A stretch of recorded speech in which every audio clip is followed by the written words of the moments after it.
आप जो स्क्रीन पर इन दो बच्चों को देख रहे हैं, ये बहुत ही खतरनाक बच्चे हैं।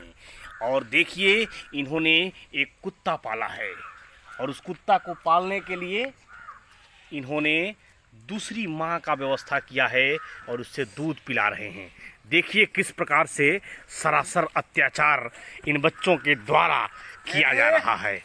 और इस दोनों बच्चों के रिंग मास्टर हैं जो सामने खड़े हैं। देखिए, ये हैं अरविंद सिंह अभियंता। और इन बच्चों को देखिए, क्या कर रहे हैं आप? बच्चा को दूध पिला रहे हैं। हैं? बच्चा को दूध पिला रहे हैं। देखिए देखिए देखिए देखिए इन बच्चों के अत्याचार को। अब लड्डू जी हैं, बहुत ही अच्छे सामाजिक कार्यकर्ता हैं। लड्डू जी, क्या कर रहे हैं आप? दूध पिला रहे हैं। किसको? बच्चे के अपना। ये आपका बच्चा है? हाँ। अरे महाराज, क्या बोल दिए? सही बोल रहे हैं। ये कुत्ता है ना जी? हाँ। इसको आप अपना बच्चा कैसे बोल सकते हैं?